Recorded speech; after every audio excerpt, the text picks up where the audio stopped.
اعوذ باللہ من الشیطان الرجیم بسم اللہ الرحمن الرحیم اللہم صلی علی سیدنا و مولانا محمد وعلی آل سیدنا و مولانا محمد و صحابی سیدنا و مولانا محمد وبارک وسلم علیہ۔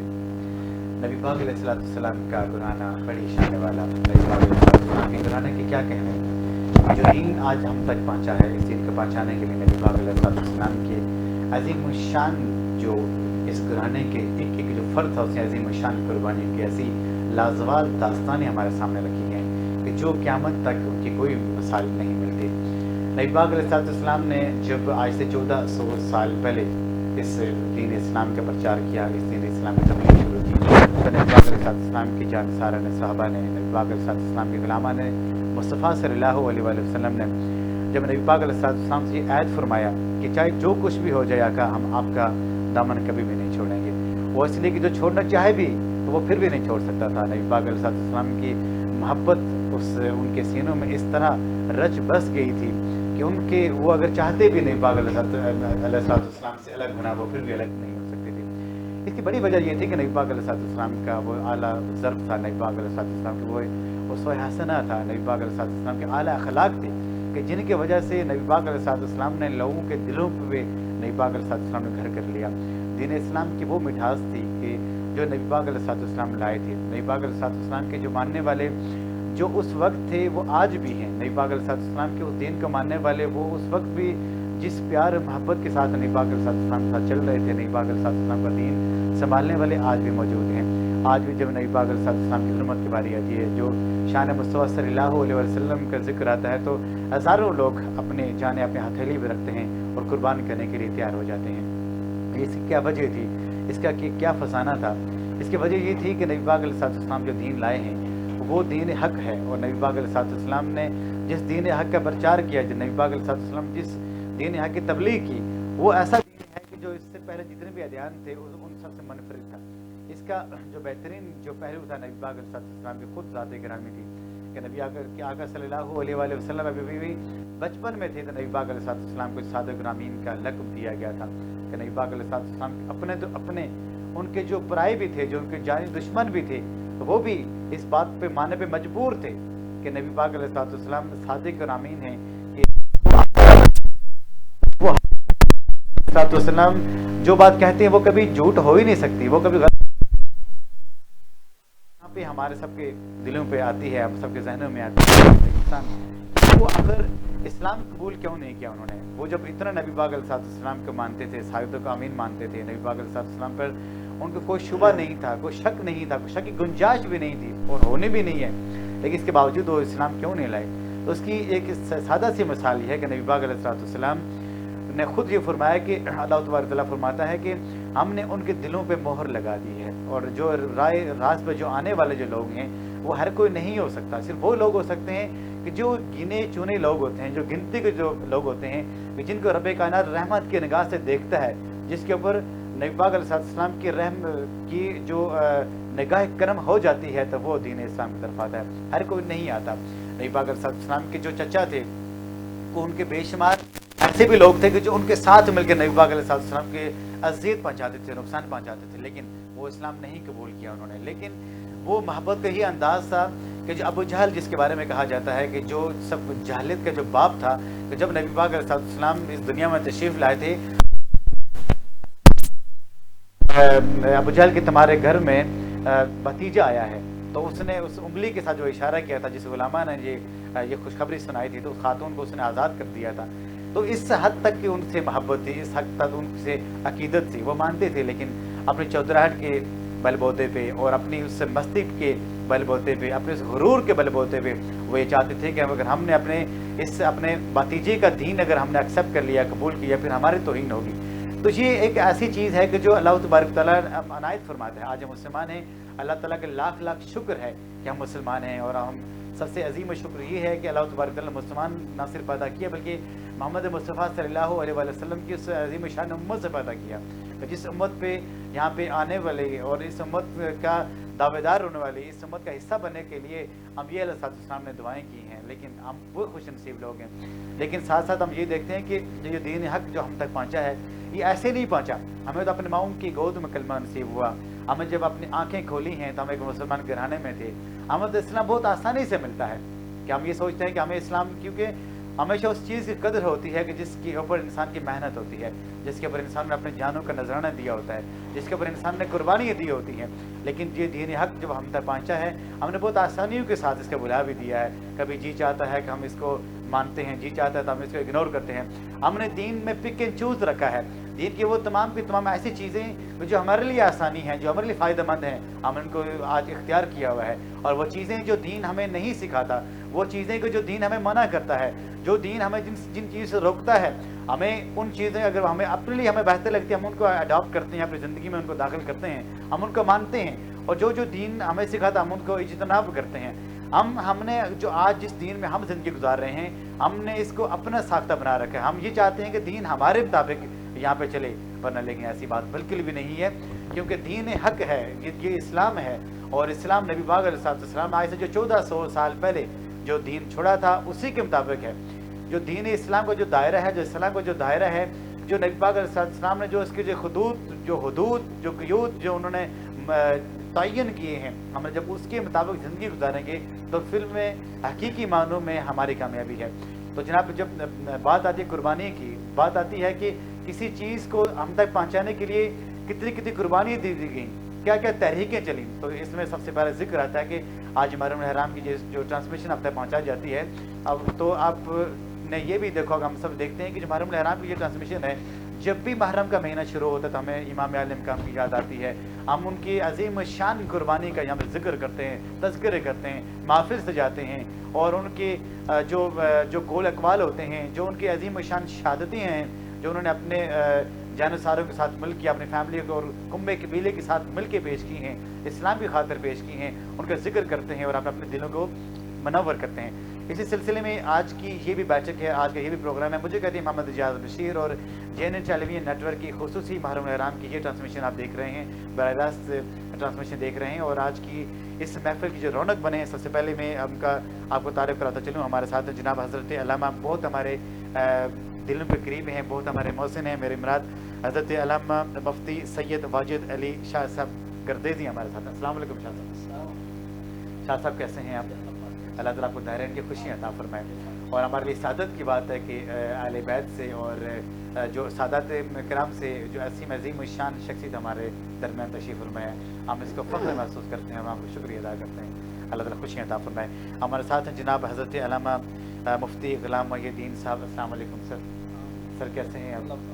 اللہ تعالیٰ خوشیاں عطا فرمائے. الحمدللہ رب العالمین. اور ہمارے ساتھ جو تیسرے ہمارے مہمان ہیں جناب حضرت علامہ، اور میں علامہ بھی کہوں گا، اور بہت اچھے خطیب بھی ہیں ملک پاکستان کے، اور حکیم بھی ہیں، حکیم محمد اخلاق الخیری صاحب. السلام علیکم. وعلیکم السلام. کیسے ہیں؟ الحمدللہ. اللہ تعالیٰ دارین کی خوشیاں عطا فرمائے.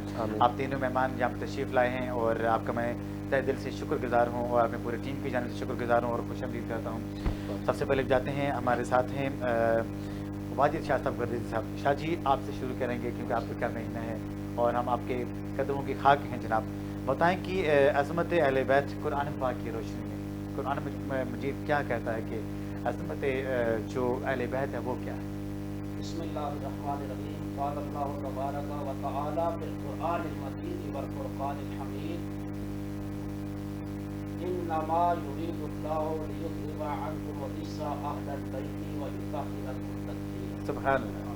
وقال اللہ تبارک و تعالی فی مقام آخر قل لا اسألكم علیہ اجرا الا المودۃ فی القربى. وقال اللہ تبارک و تعالی فی مقام آخر انا اعطیناک الکوثر فصل لربک وانحر ان شانئک هو الابتر. سبحان اللہ. ماشاءاللہ محترم پروفیسر صاحب نے بہت اہم سوال فرمایا.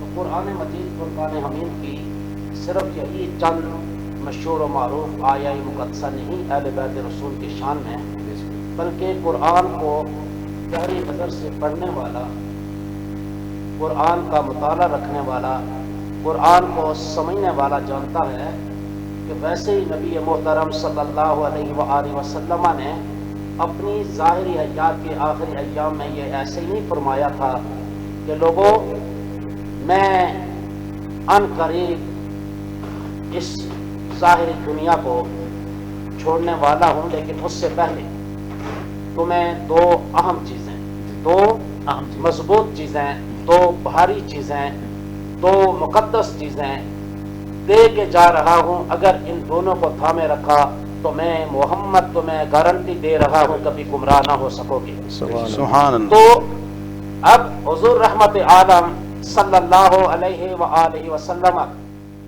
یہ فرمان عالی شان بھی اس طرف اشارہ فرما رہا ہے کہ قرآن کو پڑھو گے تو جہاں سے پڑھو گے آپ کو رسول اللہ علیہ الصلوۃ والسلام کے آل پاک، آپ کے اہل بیت اطہار کی شانیں ملیں گی. کبھی فقل تعالوا ندعو ابناءنا وابناءکم ونساءنا ونساءکم وانفسنا وانفسکم. سبحان اللہ. جس آیہ مقدسہ کو آپ پڑھو گے وہاں سے رسول اللہ علیہ الصلوۃ والسلام کے آل پاک کی شان آپ کو ملے گی. بے شک. میرے مصطفیٰ کریم علیہ الصلوۃ والتسلیم نے جو فرمایا کہ دو چیزیں دے کے جا رہا ہوں، ایک اللہ کا قرآن، دوسرے میرے اہل بیت. میں حدیث مبارکہ کا خلاصہ و مفہوم عرض کر رہا ہوں، لفظ بہ لفظ بیان نہیں کر رہا. میرے مصطفیٰ کریم نے فرمایا ان دونوں چیزوں کو جب تھامے رکھو گے تو کبھی گمراہ نہ ہوگے.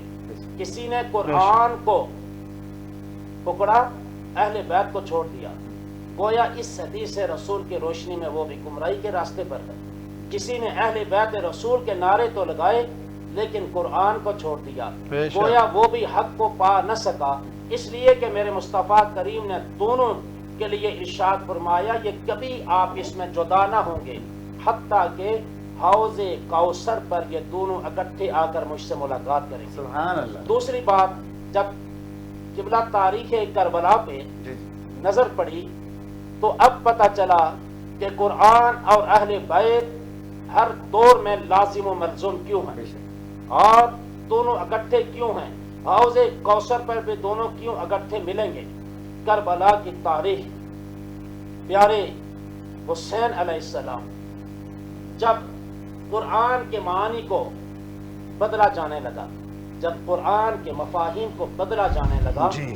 جب رقص و سرور کی محافل عام ہو گئی، استغفر. جب حلال کو حرام اور حرام کو حلال کہا جانے لگا، جی. جب میرے آقا مصطفیٰ کریم علیہ الصلوۃ والتسلیم کی شریعت مطہرہ کا سر عام استہزاء اور مذاق ہو رہا تھا، اس دور میں حسین نے آ کے بتایا کہ حسین ہر کنبہ قبیلہ سب کچھ قربان کر سکتا ہے، لیکن حسین اپنے نانا پہ نازل ہونے والی لاریب کتاب قرآن مجید فرقان حمید کے احکام کو کسی کو بدلنے کا جرأت نہیں دے گا، طاقت نہیں دے گا. نہ وہ ایسا ہوگا کہ وہ ایسے کسی بھی بد فعل، کسی بھی گمراہ اور کسی بھی ایسے شخص کی حسین بیعت کرے جو قرآن کے منافی ہے. اور دوسری بات کہ قرآن کو سمجھنے کے لیے بھی اہل بیت رسول کی ضرورت ہے. بے شک. میرے مصطفیٰ کریم علیہ الصلوۃ والتسلیم کی ایک مشہور و معروف حدیث سے مبارکہ آپ نے بارہا علماء سے سماعت کی ہوگی کہ میرے مصطفیٰ ایک موقع پر ارشاد فرما رہے ہیں کہ قرآن علی کے ساتھ ہے اور علی قرآن کے ساتھ ہے. واہ واہ. کہ جس نے علی کو تلاش کرنا ہے وہ قرآن کی تلاوت کیا کرے، بے شک. اور جس نے قرآن کو تلاش کرنا ہے وہ علی المرتضیٰ کی سیرت کا مطالعہ کرے.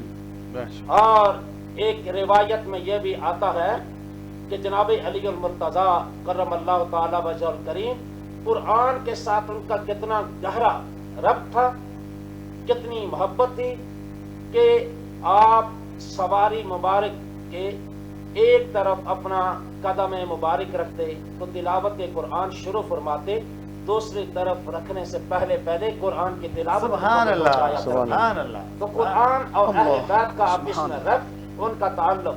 دوسرا، کوئی قرآن کا جب معنی بدلے گا دنیا تو خاموش رہ سکتی ہے، لیکن اس موقع پر حسین خاموش نہیں رہ سکتا. واہ واہ واہ. اس موقع پر حسین کبھی خاموش نہ رہیں گے. بے شک. اس موقع پر رسول اللہ علیہ الصلوۃ والسلام کے گھرانے کے ہائے. یہ مبارک افراد، یہ مقدس ہستیاں خاموش نہ رہیں گی.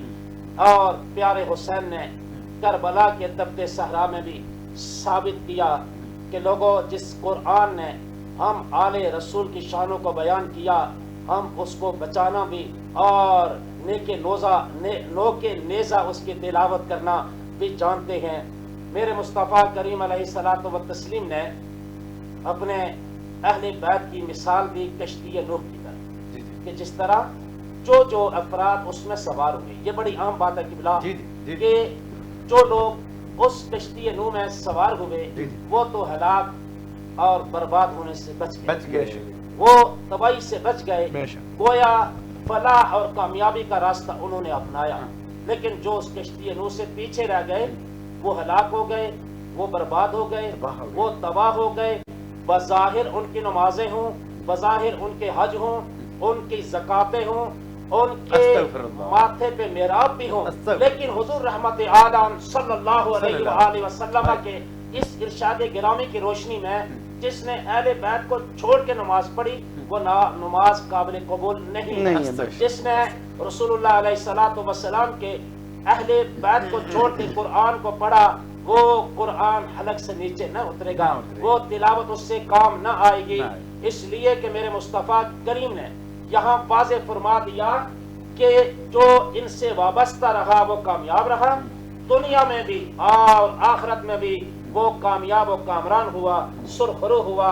لیکن جس نے اہل بیت کو چھوڑ دیا اس کی ساری عبادات، ساری ریاضات وہ اسے کام نہ آئیں گی، اس لیے کہ اس نے ان ہستیوں کو چھوڑ دیا، ان کا دل میں بغض رکھا جن کے بارے میں میرے مصطفیٰ کریم علیہ الصلوۃ والتسلیم ارشاد فرمائے اے علی کل جنت کی ٹکٹیں تو تقسیم کرے گا، جن کے بارے میں میرے مصطفیٰ کریم ارشاد فرمائے اے پیاری بیٹی فاطمہ کیا اس پر خوش نہیں کہ تمام جنتی عورتوں کے تم سردار ہوگی، جن کے بارے میں میرے آقا حضور سید عالم صلی اللہ علیہ وآلہ وسلم ارشاد فرمائے کہ حسن اور حسین کو پہچان لو، حسن اور حسین جنتی جوانوں کے سردار ہوں گے، سرداران جوانان جنت ہوں گے۔ یہ ان ہستیوں کو پہچان لو کہ جنت کے وارث ہوں گے، جن کی اجازت کے بغیر کوئی جنت میں داخل نہ ہو سکے گا۔ اگر دنیا میں ان سے بغض رکھا تو آپ کیا سمجھے کہ اس کی کوئی عبادت قبول ہے؟ کبھی بھی نہیں۔ میرے مصطفیٰ کریم علیہ الصلوۃ والتسلیم کی محبت حسنین کریمین سے اس کی ہزاروں نہیں لاکھوں مثالیں دی جا سکتی ہیں۔ میرے مصطفیٰ کریم علیہ الصلوۃ والتسلیم حسنین کو جب پاس بلاتے ان کو سونگتے اور ان کو چومتے، ان کو چومتے، ان کو سونگتے۔ میرے مصطفیٰ کریم فرماتے کہ یہ حسن اور یہ حسین دنیا میں دو میرے پھول ہیں۔ میرے مصطفیٰ کریم علیہ الصلوۃ والتسلیم جن کی شان یوں بیان فرمائیں، اب بارہا آپ نے علماء سے سنا، ماشاءاللہ آپ خود صاحب مطالعہ ہیں، آپ کی گفتگو سن کر ہمیں دلی تسکین ملتی ہے کہ میرے مصطفیٰ کبھی ممبر سے نیچے اتر جاتے ہیں اور خطبہ چھوڑ دیتے ہیں، جو خطبہ چھوڑ دیتے ہیں۔ ذرا آپ یہ فرمائیں کہ ہم معاشرے میں جب آقا کریم علیہ الصلوۃ والتسلیم کی نسبتوں کو بیان کرتے ہیں، آقا کریم علیہ الصلوۃ والتسلیم کی پیاری سنتوں کو بیان کرتے ہیں اور بیان کرنا بھی چاہیے، لیکن مسواک سنت ہے، امامہ شریف سنت ہے، داڑھی مبارک ہے سنت ہے، سفید اچھا لباس پہننا، خوشبو لگانا، سرما لگانا، لیکن کوئی بتا دے کہ کیا حسن و حسین سے اس پر جتنی مواظبت اور اس پر جتنی میرے مصطفیٰ کریم علیہ الصلوۃ والتسلیم کی ہمیشگی رہی ہے، جتنی یہ سنت مبارکہ ہے، آج قوم اس پیاری سنت کو کیوں بھول گئی؟ کہ میرے مصطفیٰ کریم علیہ الصلوۃ والتسلیم ارشاد فرمائیں کہ جس نے حسن و حسین سے محبت کی اس نے میں محمد سے محبت کی۔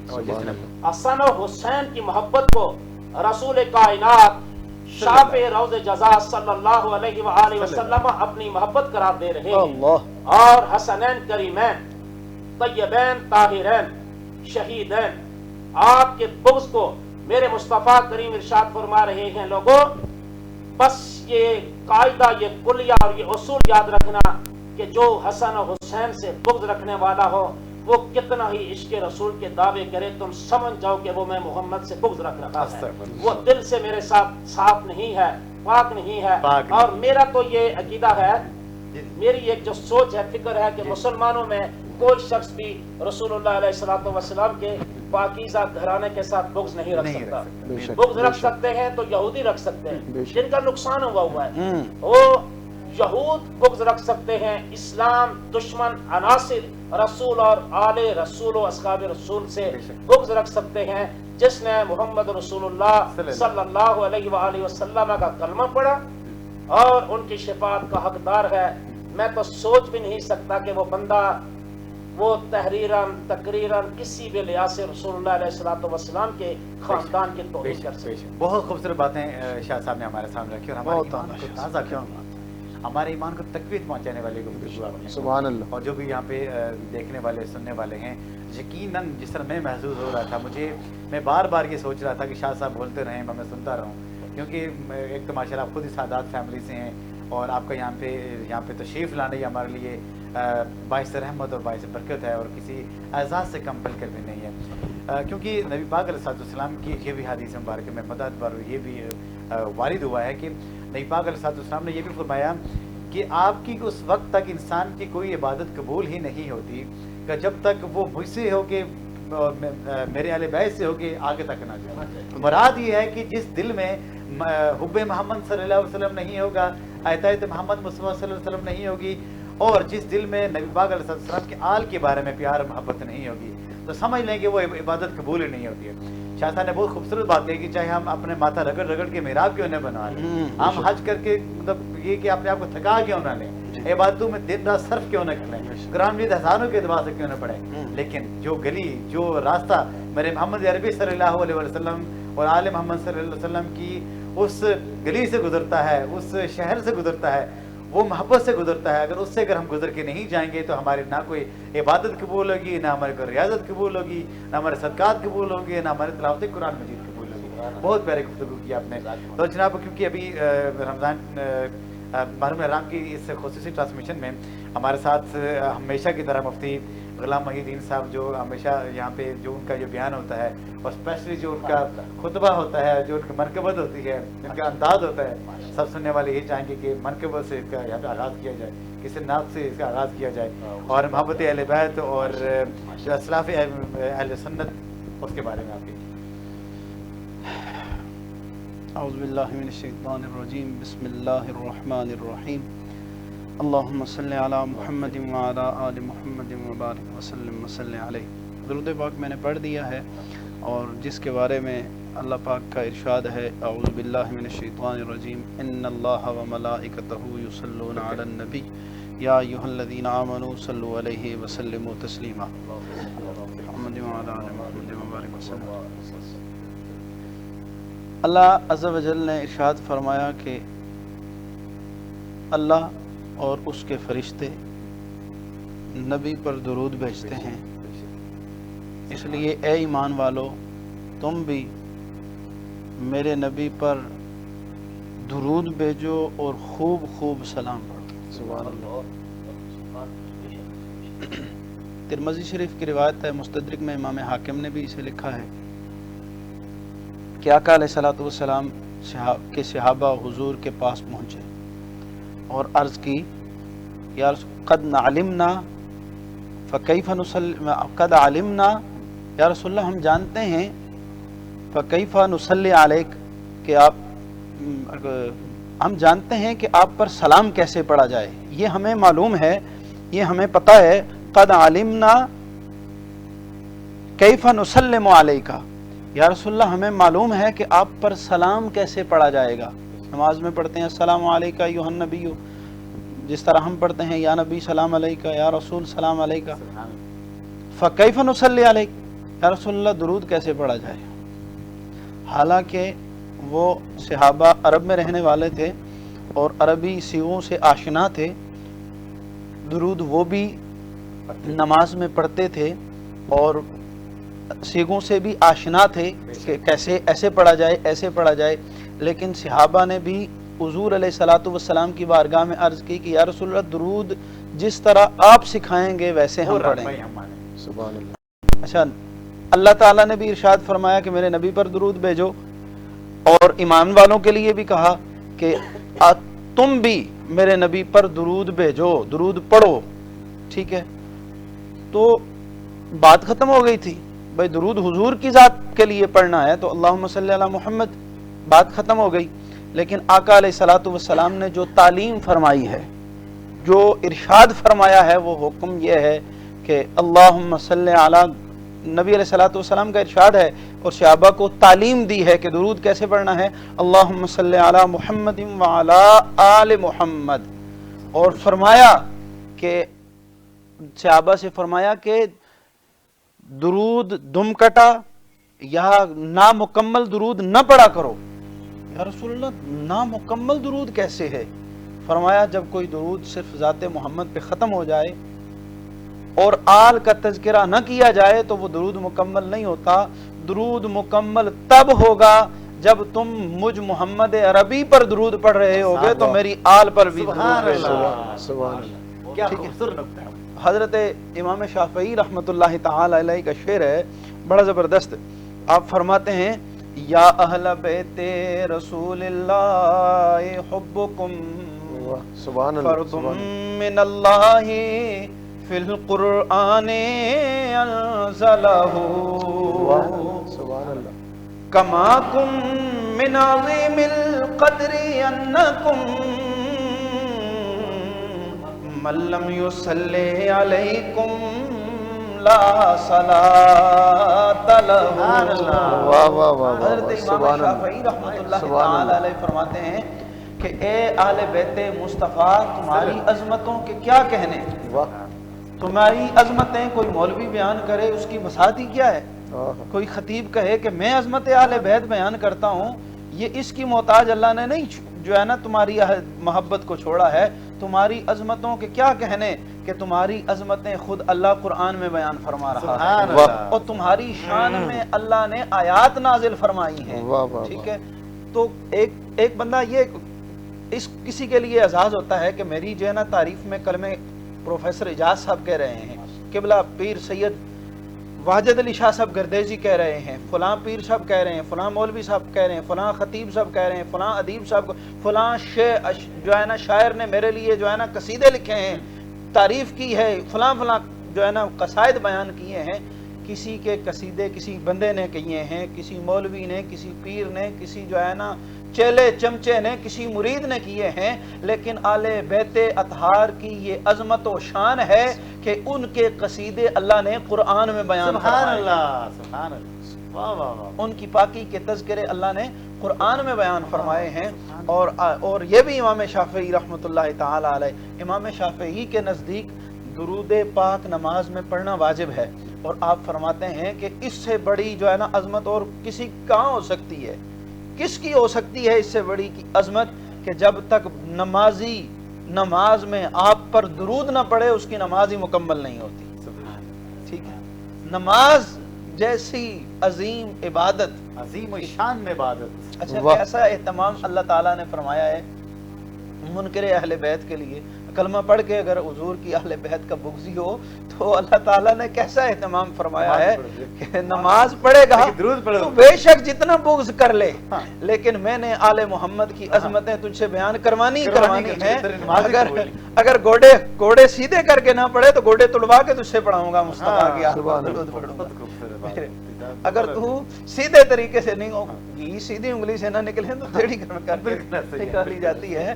تو اگر تو آل بیت اطہار کی عظمتیں مان یا نہ مان، امام شافعی کہتے پڑھنے والا ہے لیکن تیری عبادت کے ساتھ منسوب کر کے رکھ دیا کہ تیری عبادت اس وقت تک قبول نہیں ہوگی کہ جب تک تیرے نہ ماننے سے ان کا کیا جاتا ہے؟ کچھ بھی نہیں. ان کا کیا جاتا ہے؟ کہنے والے کہتے ہیں نا اگر بندہ چاند کی طرف مڑ کے تھوکے تو چاند کا کیا جائے گا؟ اس کا چہرہ گندلا نہیں ہوگا بلکہ اوپر مڑ کے تھوکے گا تو وہ اپنے چہرے پہ پڑے گا اور اپنا چہرہ گندا کرے گا. ٹھیک ہے، اس لیے عظمت آل بیت کا منکر اپنی جو ہے نا پہلے تو اپنی اوقات دکھاتا ہے، اپنی گندگی ظاہر کرتا ہے، اپنا بغض ظاہر کرتا ہے. وہ اندر اس کے جو نجاست ہوتی ہے، جو ناپاکی ہوتی ہے، کیونکہ آل بیت اطہار کو اللہ تعالیٰ نے اتنی پاکیاں عطا فرمائی ہیں کہ ناپاک بندہ ان کے ساتھ لگ ہی نہیں سکتا.